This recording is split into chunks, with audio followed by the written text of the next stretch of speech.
ಹೇಗಿದ್ದೀರಿ?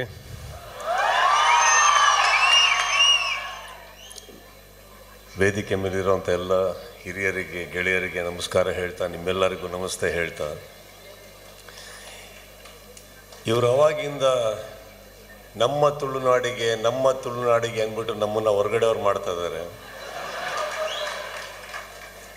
ತುಳುನಾಡು ನಮ್ಮ ಕರ್ನಾಟಕದಲ್ಲಿದೆ, ಕರ್ನಾಟಕ ನಮ್ಮ ಹೃದಯದಲ್ಲಿ ತಾನೇ ಇದೆ.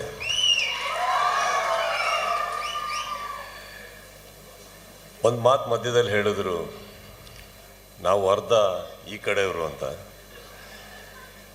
ನೋಡಿ, ನಮ್ಮ ಅಪ್ಪಂಗೆ ಕರ್ನಾಟಕದೆಲ್ಲ ಹೋಗಿ ಹೋಗಿ ಇಲ್ಲಿನ ಹುಡುಗಿನೇ ಇಷ್ಟ ಆಗಿದ್ದು.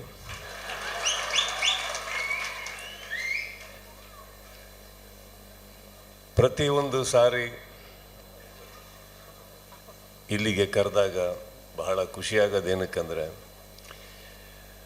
ಒಂದು ನನಗೆ ಈ ಊರ ಬಗ್ಗೆ, ಈ ನಾಡಿನ ಬಗ್ಗೆ ಗೊತ್ತಿರೋದು, ತುಳು ಜನಗಳ ಬಗ್ಗೆ ಗೊತ್ತಿರೋದೇನೆಂದರೆ ಸಿಕ್ಕಾಪಟ್ಟೆ ಸ್ವಾಭಿಮಾನಿಗಳಂತ.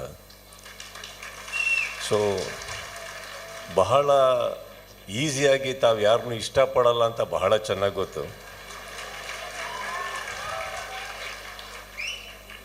ಅಂಥದ್ರಲ್ಲಿ ನಿಮ್ಮ ಮನಸ್ಸುಗಳಲ್ಲಿ ಎಲ್ಲೋ ಒಂದು ಚಿಕ್ಕ ಜಾಗ ನಮಗೆ ಕೊಟ್ಟಿದ್ದೀರ ಅಂದರೆ, ತಾವೇನು ಆ ಒಂದು ನನಗೆ ಕೂತ್ಕೊಳ್ಳೋಕ್ಕೆ ಹಾಕಂಥ ಒಂದು ಪೀಠ ಇರ್ಬೋದು, ಅದಕ್ಕಿಂತ ಬಹಳ ದೊಡ್ಡ ಸ್ಥಾನ ನಿಮ್ಮ ಮನಸ್ಸಲ್ಲಿ ಕೊಟ್ಟಿದ್ದಕ್ಕೆ ನನಗೆ ಅದು ಯಾವುದು ಬೇಡಿ. ಆ್ಯಂಡ್ ಇಲ್ಲಿ ನಿಮ್ಮ ಒಂದು ಗೌರವ ನಾನು ಸ್ವೀಕರಿಸಿಲ್ಲ ಅಂತ ಅಂದ್ಕೊಂಬೇಡಿ.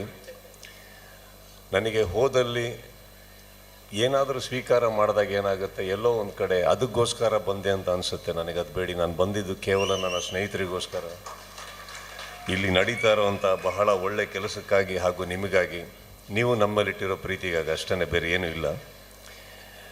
ಇದ್ರ ಮೇಲೆ ನನ್ನ ತಾಯಿ ತುಂಬ ಚೆನ್ನಾಗಿ ತುಳು ಮಾತಾಡ್ತಾರೆ. ಒಂದು ದಿವಸ ಅವ್ರನ್ನ ಕಳಿಸ್ಕೊಡ್ತೀನಿ, ನೀವು ಕೇಳಿ. ನಾನೇ ಮಾತಾಡ್ತಾ ಇದ್ದೀನಿ ಅಂದ್ಕೊಂಡು ನನಗೆ ಬೇರೆ ಏನು ಹೇಳ್ಕೊಟ್ಟಿಲ್ಲ. ಎಂಚಿನ ಮಾರರೆ ಉಣಸಾಂಡ ಇಷ್ಟು ಹೇಳ್ಕೊಟ್ಟಿದ್ರು ನನಗೆ. ಯಾಕಂದರೆ ಬಂದವರಿಗೆ, ಅತಿಥಿಗಳಿಗೆ ಕೆಲವು ಮಾತಾಡೋದಕ್ಕೋಸ್ಕರ ಹೇಳ್ಕೊಟ್ಟಿದ್ರು. ಇನ್ನು ಸುಮಾರು ಒಂದು 22 ವರ್ಷದ ಸ್ನೇಹಿತರು ನನಗೆ, ಪ್ರವೀಣ್ ಶೆಟ್ಟರು. ಅವ್ರು ಸಿಕ್ಕಿದಾಗೆಲ್ಲ ನಮಗೆ ದುಬೈಲಿ ಸಿಗ್ತಾಯಿದ್ರು. ಸೊ ನಮಗೆ ತುಳು ಹೇಳೇ ಕೊಟ್ಟಿಲ್ಲ ಅವರು. ಪ್ರತಿ ಸಾರಿ ಇತ್ತೀಚಿನ ದಿನಗಳಲ್ಲಿ ಯಾವಾಗಲೂ ಮಂಗಳೂರಿಗೆ ನಾವು ಬಂದು ಹೋಗ್ತಾ ಇದ್ವಿ. ಬಟ್ ಆದರೆ ಇತ್ತೀಚೆಗೆ ನಮ್ಮ ಕನ್ನಡ ಚಿತ್ರರಂಗಕ್ಕೆ ನಿಮ್ಮವ್ರು ತುಂಬ ಜನ ಬಂದ್ಬಿಟ್ಟು ಕನ್ನಡ ಯಾವುದು ತುಳು ಯಾವುದು ಅಂತ ಗೊತ್ತಾಗ್ತಾ ಇಲ್ಲ. ಈಗ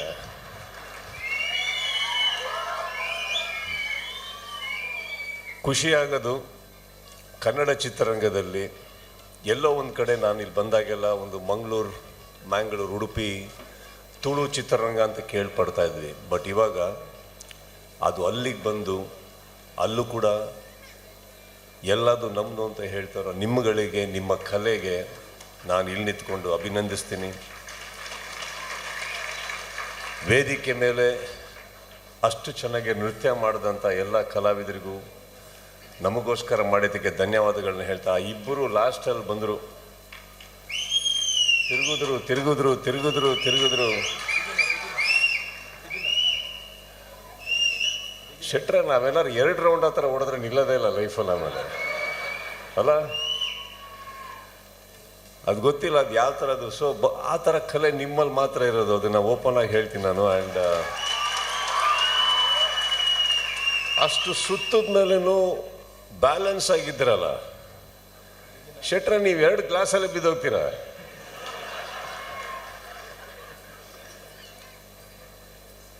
ಕಲೆ ಅನ್ನೋದೇನಿದೆ, ನಮ್ಮಲ್ಲಿ ಏನಿದೆ, ನಾವು ಚಿತ್ರರಂಗದಲ್ಲಿರ್ಬೇಕಾದ್ರೆ ಅಭಿನಯ ಚಕ್ರವರ್ತಿ ಅಂತ ಕರಿತೀರಿ, ಬಾದ್ಶಾ ಕರಿತೀರಿ. ಬಟ್ ಒಂದು ಮಾತು ಸತ್ಯ ಹೇಳ್ತೀನಿ, ನಾವು ಸ್ವಲ್ಪ ಹೊರನೋಟಕ್ಕೆ ಹೋಗಿ ಪ್ರತಿಯೊಂದು ಕಡೆ ಹೋದಾಗಲೇ ಗೊತ್ತಾಗೋದು ನಾವಿನ್ನೂ ಎಷ್ಟು ಚಿಕ್ಕವರು ಅಂದ್ಬಿಟ್ಟು. ಆ ಕಲೆ ಮುಂದೆ ನಾವು ಅದೃಷ್ಟಶಾಲಿಗಳು, ನಮಗೊಂದು ಸ್ಥಾನ ಸಿಕ್ತು ಚಿತ್ರರಂಗದಲ್ಲಿ, ಒಂದೇನೋ ಹೆಸರು ಮಾಡಿದ್ವಿ. ಬಟ್ ನಿಜವಾಗ್ಲೂ ಹೇಳ್ತಾ ಇದ್ದೀನಿ, ಈ ಕಲಾವಿದರ ಮುಂದೆ ನಾವು ಬಹಳ ಚಿಕ್ಕವರು. ಅದೃಷ್ಟ ಚೆನ್ನಾಗಿತ್ತು ಅಷ್ಟೇ. ಕರೆದಿದ್ದಕ್ಕೆ ಥ್ಯಾಂಕ್ಸ್ ಹೇಳ್ತಾ, ಈಗ ಅಲ್ಲಿ ವೇದಿಕೆ ಮೇಲೆ ಕೂತ್ಕೊಂಡು ಈ ಪುಸ್ತಕ ನೋಡ್ತಾ ಇದ್ದೆ.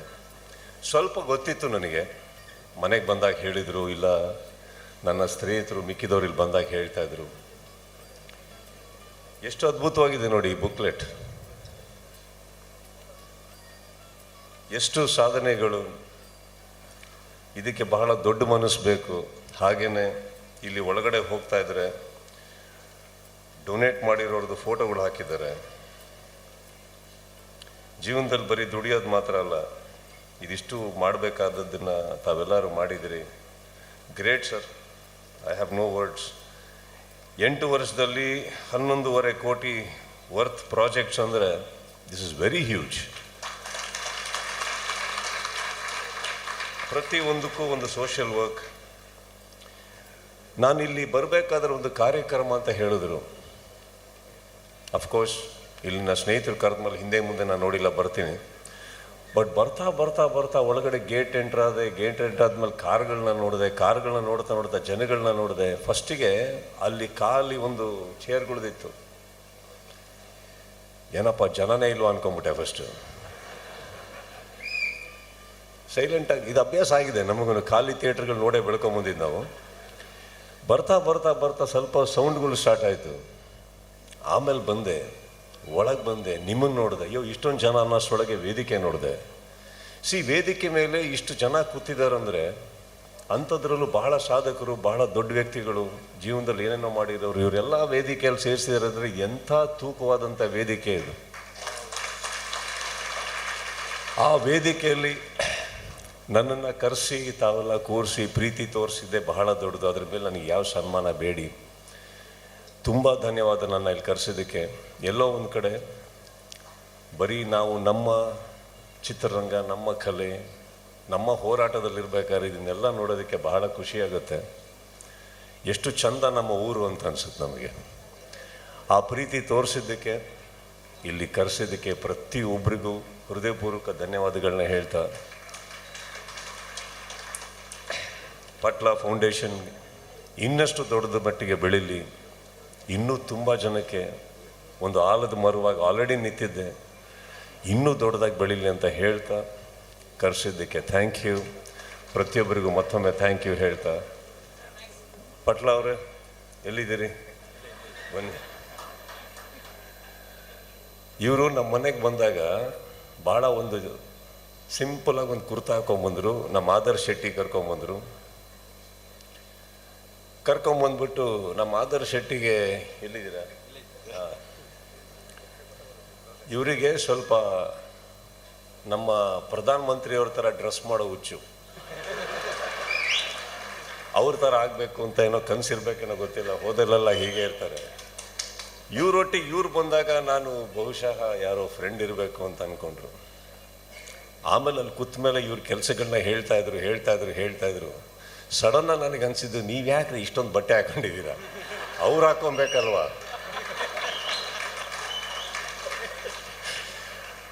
ಆ ವ್ಯಕ್ತಿ ಬಗ್ಗೆ ಏನಕ್ಕೆ ಹೇಳಿದೆ ಅಂದರೆ, ಎಷ್ಟು ಸಿಂಪಲ್ ಆಗಿ ಬಂದಿದ್ರು. ಆಮೇಲೆ ಅವ್ರ ಸಾಧನೆಗಳು ಹೇಳ್ತಾ, ಅವ್ರ ಕೆಲಸಗಳನ್ನ ಹೇಳ್ತಾ ನನಗೆ ಸಡನ್ನಾಗಿ ನೋಡಿ 50 kg ಇಲ್ಲ, ಏನು ನೋಡೋಕ್ಕೆ ಸಿಂಪಲಾಗಿ ಮನೆಯಿಂದ ಬಂದು ಒಂದು ಉದ್ಯಮಿ ಕೆಲಸಕ್ಕೆ ಹೋಗಿ ಬರೋರ ಥರ ಇದ್ದಾರೆ.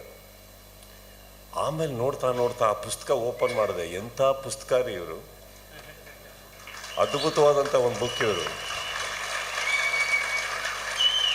ಇವತ್ತಿಗೆ ಇಷ್ಟೊಂದು ದೊಡ್ಡ ಮನಸ್ಸಿರುವಂಥ ಸಾಧಕರ ಮುಂದೆ ನಾವು ನಿಂತ್ಕೊಳ್ಳೋದಕ್ಕೆ ಹೆಮ್ಮೆ ಪಡ್ತೀನಿ. ನಿಮ್ಮೆಲ್ಲರೊಟ್ಟಿಗೆ ಕೂತ್ಕೊಳ್ಳೋದಕ್ಕೆ ಹೆಮ್ಮೆ ಪಡ್ತೀನಿ. ಕರೆಸೋದಕ್ಕೆ ಥ್ಯಾಂಕ್ ಯು ಹೇಳ್ತಾ, love you all, have a great time. Thank you.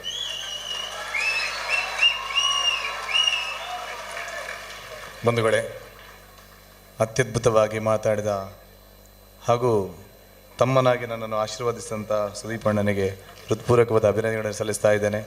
ಸುದೀಪಣ್ಣ, 2 ಮಾತಲ್ಲಿ ಹೇಳ್ತೇನೆ. ಯಕ್ಷಗಾನದ ಕಲಾವಿದರಿಗೋಸ್ಕರ ಸ್ಥಾಪಿಸಿದಂತಹ ಒಂದು ಫೌಂಡೇಶನ್ ಇದೆ. ಕಲಾವಿದರು ತುಂಬ ಕಷ್ಟ ಅಂತ ಹೇಳಿದ್ರೆ ಒಂದು ಕೂತ್ಕೊಳ್ಳಿಕ್ಕೆ ಮನೆಯೂ ಇರಲಿಲ್ಲ. ನಾನು ಯಕ್ಷಗಾನಕ್ಕೆ ಸೇರಿದಂಥ ಸಂದರ್ಭದಲ್ಲಿ ಕಲಾವಿದರು 1,000 ರೂಪಾಯಿ ಅವರ ಹಾಸ್ಪಿಟಲ್ನ ಬಿಲ್ ಆದರೆ ಅವರಿಗೆ ಕೊಡುವಂಥ ಪರಿಸ್ಥಿತಿ ಇರಲಿಲ್ಲ.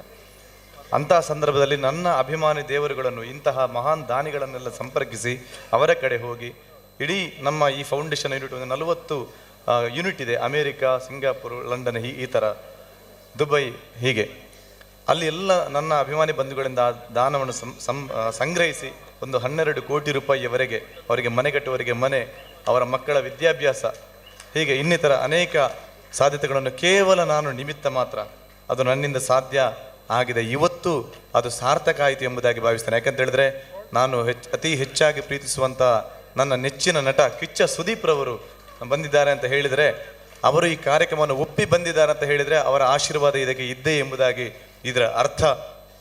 ಬಹಳ ಸಂತೋಷವಾಯ್ತಣ್ಣ. ಈಗ ಮನೆಗಳನ್ನು ಕೊಡುವಂತಹ ಕಾರ್ಯಕ್ರಮ ಪುರುಷೋತ್ತಮ ಭಂಡಾರಿಗಳಿದ್ದಾರೆ, ಒಂದು ಅವರ ಕೈಯಲ್ಲಿ ಸುದೀಪಣ್ಣ, ಮತ್ತೊಂದು ಇಂತಹ ದಾನಿಗಳು ನಿಮ್ಮ ಹತ್ತಿರ ಬಲದಲ್ಲಿ ಕೂತವರು ನಮ್ಮ ಗೌರವಾಧ್ಯಕ್ಷರಾದಂಥ ಫೌಂಡೇಶನ್ನ ಮಹಾನ್ ದಾನಿಗಳು, ಸುಮಾರು 2 ಕೋಟಿ ರೂಪಾಯಿಯವರೆಗೆ ನಮಗೆ ದಾನ ನೀಡಿದಂಥ ಕನ್ಯಾನ ಸದಾಶಿಶುಟ್ರು ನಿಮ್ಮ ಹತ್ತಿರ ನಿಮ್ಮ ಬಲಭಾಗದಲ್ಲಿ ಕೂತಿದ್ದಾರೆ. ಅವರು ಎಲ್ಲ ಕಾರ್ಯಗಳನ್ನು ಬಿಟ್ಟು ಹೇರಂಬ ಕೆಮಿಕಲ್ ಇಂಡಸ್ಟ್ರೀಸ್ನ ಚೇರ್ಮನ್ ಅವರು. ಪ್ರವೀಣನ ಬಗ್ಗೆ ನಾನು ಹೇಳಬೇಕಾಗಿಲ್ಲ, ನಿಮಗೆ ಗೊತ್ತು ನನಗಿಂತ ಹೆಚ್ಚಾಗಿ. ಈ ಎಲ್ಲ ದಾನಿಗಳಿಂದ, ಇಂತಹ ಅಭಿಮಾನಿ ಬಂಧುಗಳಿಂದ ಇದು ಸಾಧ್ಯತೆ ಆಗಿದೆ. ಹಾಗಾಗಿ ನಿಮ್ಮ ಸಮಯವನ್ನು ನಾವು ಹೆಚ್ಚು ವ್ಯರ್ಥ ಮಾಡಲ್ಲ. ಗೊತ್ತು, ನೀವು ಹೇಳಿದ್ದೀರಿ ನಮಗೆ 15ರಿಂದ 20 ನಿಮಿಷದ ಒಳಗೆ ನಮ್ಮನ್ನು ಬಿಟ್ಟು ಕೊಡಲೇಬೇಕು ಅಂತ. ಖಂಡಿತ ಕೊಡ್ತೇವೆ. ಒಂದು 10 ಜನರಿಗೆ ಒಂದು ಮನೆ ಕಟ್ಟುವುದಕ್ಕೆ ಒಂದು ಸಹಕಾರ ನಿಮ್ಮ ಕೈಯಿಂದ ಒಂದು ಅವರಿಗೆ ಕನ್ಯಾನ ಸದಾಶಿವ ಶೆಟ್ಟರು ಹಾಗೂ ನೀವು ಒಟ್ಟಿಗೆ ನಿಂತು ಒಂದು ಅವರಿಗೆ ಕೊಡಬೇಕಾಗಿ ನಿಮ್ಮಲ್ಲಿ ವಿನಮ್ರನಾಗಿ ವಿನಂತಿಸ್ತಾ ಇದ್ದೀನಿ.